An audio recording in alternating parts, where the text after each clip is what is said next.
Halo, welcome back to my channel guys. Udah lama nggak konten di YouTube, mari kita konten lagi. Jadi segmennya sekarang kita bakal ngunjungin salah satu studionya teman gua ya, yaitu Bang Denny. Jadi kita akan melakukan penggerebekan studio. Tujuannya yaitu untuk mengetahui gimana sih setup studionya dan alat-alat apa aja yang dipakai. Barangkali bisa jadi referensi buat teman-teman yang pengen bikin studio jualan atau itu buat streaming, buat podcast ya macam-macam lah ya. Nanti kita kepoin alat-alatnya apa aja sih yang dipakai. So stay tune terus sampai habis. Nah karena kebetulan pada saat video ini dibuat itu pas banget sama malam minggu ya. Jadi kalau malam minggu di kota Bandung tuh super duper macet guys. Nah, ya kita bentar lagi bakal sampai di lokasi apartnya Bang Denny. Nah ini dia apartnya. Kita nyebrang dulu guys, nyebrang dulu, lihat kiri kanan, masuk kalau pas satpam. Halo. Nah jadi ini dia, pusatnya di tengah-tengah kota Bandung ya guys. Sekarang kita mau ngegerebek studionya Bang Denny. Menuju ke sana, ikutin.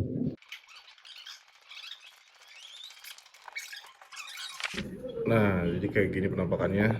Ada lightingnya 1, 2, 3. Nah monitornya di bawah 2 nih. Kalau kamera pakai berapa bang? 3. Oh. Nah ini kita breakdown dulu satu-satu peralatannya ya. Monitor biasa, dua-duanya pakai Xiaomi A24i ya bang. Xiaomi A24i. Kalau di bawah kita lihat ada mixernya biasa, yang gua tahu asli option 402 sama DSORK. Nah ini mic kondenser yang bisa dipakai dari Audio Technica AT2020 ya kalau nggak salah. Nah ini buat scene switcher ya bang? Scene switcher. Pakai dari Elgato Stream Deck. Ini bukan. Apa?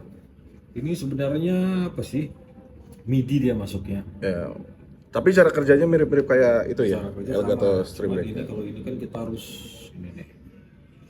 Kalau ini benar-benar harus manual kita. Harus kita atur. Itunya segala macam, note dan segala macam gitu. Memang sedikit lebih ribet tapi nggak terbatas, bisa ratusan tombol segala macam. Tapi tampilannya emang lebih enak ya kayak gini. Oh, bisa kita tulis warna gitu. Dan ini kalau si DJI ini nanti connect-nya ke Sini juga. ke mixer semua ini. Bisa semua. Ini buat mic wireless nya. Cek. Nah ini ruangan kedua. Ini buat apa nih ruangan ini? Ini buat spill produk. Spill produk. Di sini ada beberapa produk. Nanti ketika pas live di sana, kita akan spill produknya di sini langsung. Ya enak. Gitu. Oke, jadi bagus ya guys. View-nya langsung ke kota Bandung guys. Ini bukan masking ya guys ya. Bukan masking ini, real. Nah, untuk lightingnya satu pakai Godox. Ini Godoxnya tipe SL60 sama satu lagi ini. Jadi emang penempatan lightingnya emang begini ya? Iya, emang begini biar karena produk ya, jadi harus detail ke produk. Gitu. Nanti angle kameranya di? Kamera di sini. Oh di sini? Iya. Di tempat gue berdiri berarti ya? Sama tempat berdiri. Oh gini sih. Tripodnya pakai ini ya? Ya, kayak gini. Oh. Produk. Nah, sekarang kita bakal bahas alat-alat yang Bang Denny pakai buat podcast atau buat streamingnya, ya. Alat-alatnya kalau boleh tahu dari mulai kamera deh Bang, apa aja Bang? Biasa dipakai buat? Kalau kamera sih, kamera buat kita close up nih Jal, kita pakai Sony A7. Terus satu lagi buat yang full frame, kita pakainya iPhone. Buat di room satu lagi kita juga pakai iPhone gitu.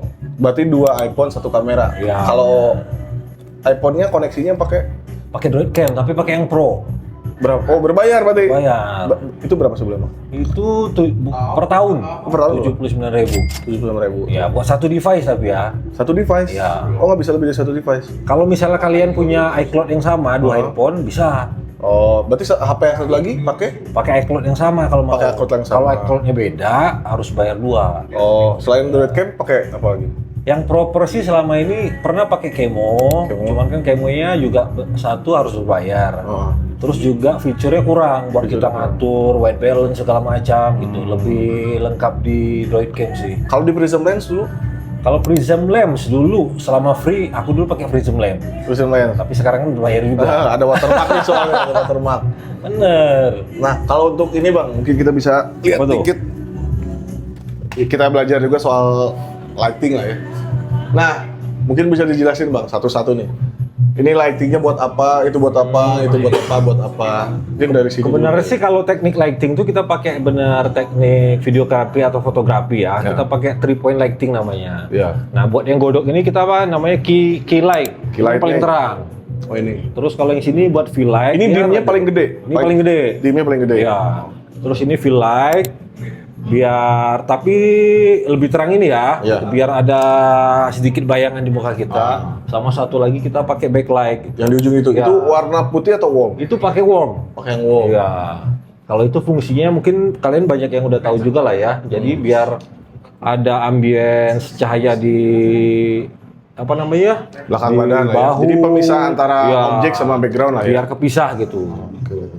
Terus kalau untuk kan agak rumit nih setup audionya, mungkin boleh Bener. dijelasin. Kalau audio nih karena kita pakai 4 channel. 4 channel tuh 2 mixer ya. Oh, satu mixernya dia 4 channel gitu. Makanya kita pakai 2 mixer nih, Jal. Oh. Karena kita pakai apa nih namanya? Pakai yang kondenser satu, terus kita pakai yang DJI juga, gitu kan. Makanya satu. Nah, kebetulan aku pakai routing yang dulu nih, Jangan dulu. pakai jumper. Jumper. Nah, karena itu Tapi soundcard tetap dipakai. shortcut si tetap audio dipakai. interface tetap dipakai. Iya.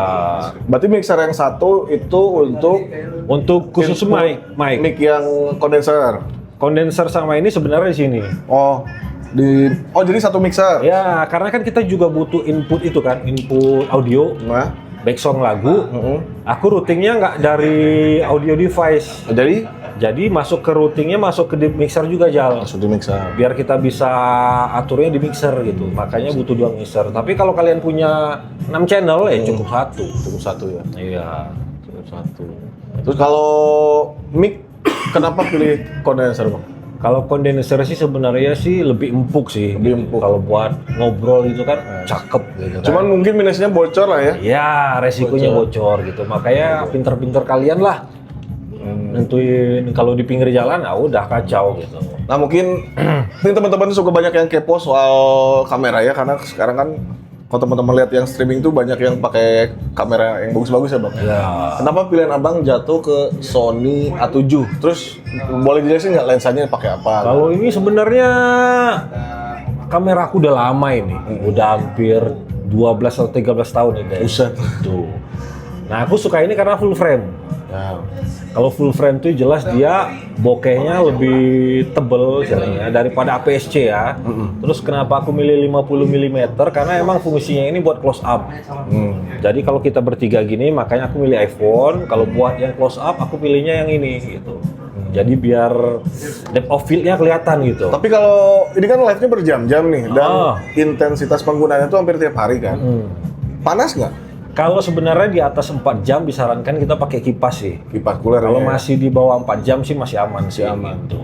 Lebih aman pakai baterai dummy atau pakai baterai orinya Bang? Yang jelas baterai dummy. Kalau buat kita ya live jangka panjang ini kan, kalau pakai baterai ori ya palingan nggak nyampe 2 jam sih udah mati gitu kan. Oh. Nah, kalau untuk ini Bang, monitor. Kenapa pilihnya pakai Xiaomi Bang? Xiaomi yang jelas, aku suka ya jelas pasti harga terjangkau ya guys. Murah. Terus dari segi desain ini lumayan menarik dia karena frameless segini kan. Terus ya aku juga milihnya cuman yang 100 Hz ya. Iya. Karena fungsinya bukan main game guys. Iya. Itu cuma sekedar monitor gitu. Karena aku bilang ya cukup lah Xiaomi gitu. Nah, kira-kira nih dengan setup kayak gini, total budgetnya berapa Bang? Kalau budget full semua ya. Kemarin ini aku full berarti sekitar kemarin kan budget aku yang lama gitu kan. Aku kemarin tuh hampir 39 ya. 39 juta. 39 tuh belum sama ini nih. Oh, belum sama PC? Ya, kalau yang PC segala macam ini kan tambah baru lagi. Kemarin itu kita ada tambahan 16 tambah 8-an berapa tuh? 16 tambah 8. Ini PC aja berapa? PC aja berapa? 7? Ini 8 komaan. 8 koma. Ya, di luar monitor dan segala macam ya. Kemarin berarti habis 39 tambah 24-an berapa tuh? Segitulah kira-kira. Kenapa abang kalau misalnya lagi live, kan abang kan live itu nggak nyanyi ya? Ya. Paling ini kadang-kadang lah nyanyi. Ya. Kenapa lebih pilih pakai mixer ketimbang cuma pakai sound card doang? Nah itu tadi kelebihannya karena kalau sekedar sound card kan otomatis kan suara kita flat kan sebenarnya kan. Karena biasanya kan kalau sound card kan emang diperuntukkan sama kalian yang pada recording gitu guys. Iya. Jadi kalau kayak kita live ini buat menentukan sesuai keinginan karakter kita ya makanya butuh mixer gitu. Terus kenapa aku pilih ini ya karena emang standar buat ngobrol doang ya. Beda kalau kayak kalian yang nyanyi mungkin butuh efek yang lebih banyak gitu kan. Iya, betul. Jadi balik lagi ke kebutuhan kontennya seperti apa gitu ya. Terus mungkin karena Bang Denny kan salah satu pelopornya perobesan penstreamlesan. Setelah beralih dari MacBook terus ke Windows, apa plus minusnya Bang? Kalau sebenarnya kalau aku lebih suka sih di MacBook ya. Nah. Karena ya minim kali, crash itu dia minim sekali. Cuman terkendalanya kalau kita TikTok ini, kita nggak bisa install TikTok Studio, itu aja sih kekurangannya. Ya. Kurang ramah sama aplikasi ya. Jadi ya kita harus punya StreamKey gitu. StreamKey. Kenapa sekarang aku pakai Windows? Ya karena kebutuhan lagi Jal. Karena kita di sini kan sekarang ini kan kita konsep jualan kan, jadi butuh TikTok Studio, makanya kita pakai Windows gitu. Tapi kalau dari pribadinya Abang lebih nyaman pakai MacBook atau Windows? Tetap MacBook sih. Tetap MacBook ya. Sih. Apalagi kalau kita emang kerjaan di entertain, kayaknya MacBook lebih cakep deh kalau menurut aku. Oh, MacBook lebih cakep. Iya. Nah, jadi buat teman-teman kalau misalkan mungkin punya setup PC-nya sendiri atau baru mau bikin setup PC gitu ya, buat studio podcast atau buat streaming, buat gaming ya. Mungkin kalau podcast ya gambaran simpelnya bisa ngambil dari yang Bang Denny buat ini. Kita boleh ke yang belakang Bang, karena kan ada dua studio guys, ada dua studio ini khusus buat podcast ya, dengan tampilan seperti ini. Dan satu studio lagi itu dipakai buat display barang ya. Nah, sini. Nah, ini tampilan studio buat jualannya ya. Jadi display produknya di sini. Barang lah kita. Display produk di sini, terus lightingnya begini. Biasanya angle kamera di mana Bang? Angle kita di sini nih. Biasa di sini kita pakai HP di sini. Coba ada di situ deh. Nih. Di kayak gini ya. Nah, jadi view gitulah. Oh jadi begini ya? Di sini. Begini jadi ya. Oh emang sedekat ini Bang? Ini sebenarnya harusnya lebih tinggi lagi, cuman kan agak mentok. Makanya kita nanti beli bracket lah. Ini masih setup awal nih guys. Setup awal ya. Ini kadang-kadang suka banyak yang nanya Bang. Kelebihannya softbox yang model Bicam kayak gini sama yang polosan kayak gini apa sih? Ya kalau misalnya ini ya, kalau kalian biasanya main-main sinematik nih guys. Biasanya kan pengen objek ini terang. Tapi kalau background kita pengennya rada gelap gitu kan. Iya. Biar objeknya itu lebih terfokus ke objek, makanya kita butuh honeycomb grid seperti ini gitu. Sebenarnya kalau buat spill produk, sebenarnya tuh jauh lebih cocoknya itu pakai, apa namanya aku lupa. Yang gede apa namanya? Yang bulat? Lantern. Sebenarnya lebih cocok lantern. Oh bagusnya lantern. Iya. Kalau mau full terang ya, biar produk kita lebih jelas sebenarnya sih itu. Nah pernah juga ada yang nanya nih Bang, kalau ukuran si softbox ini besar kecilnya tuh ngaruh nggak sih? Ngaruh juga. Sebenarnya ini aku kan pakai 90. Misalnya kalau kita lebih gede lagi, tergantung. Misal kalau 90 ini kan aku biasanya buat satu orang sih Jal. Kalau lebih gede lagi, ya mungkin buat beberapa objek lah gitu ya. Nah tapi balik juga, misalnya kalau kayak kita konten kan banyak tuh yang kita di TikTok Studio sendiri. Sebenarnya kalau 90 ini kegedean Jal. Oh kegedean? Kegedean. Biasanya kalau jadi idealnya yang berapa? Kalau kita buat sendiri lah seperti orang nyanyi ya, konten nyanyi sih di 60 sih cukup. 60 cukup? 60 cukup. 60 cm ya. Kalau kita pakai 90 masih bocor juga sebenarnya. Bocor juga. Jadi gini guys, nih key light-nya ini Light-nya. Sebenarnya harus butuh backlight sih satu lagi. Ya, nanti menyusul itu. Jadi begini guys, tampilannya buat teman-teman yang barangkali mau bikin setup studio, entah itu buat jualan atau buat streaming harian gitu ya, mungkin bisa setidaknya bisa ngambil salah satu referensinya dari kayak gini gitu, penataan lightingnya dan segala macam gitu. Terus satu lagi nih Bang, karena banyak yang suka kepo mengenai lighting dan terkendala budget tentunya. Ya benar. Menurut Abang, kalau dari kualitas cahaya, ini kan Godox ya, otomatis betul. pasti kan ini ya. Seberapa jauh sih perbedaannya antara Godox sama Index lah ya? Index. Biasanya guys kalau buat lighting itu tuh kebanyakan kalau yang awam kan ngerti cuman terang redup aja gitu kan.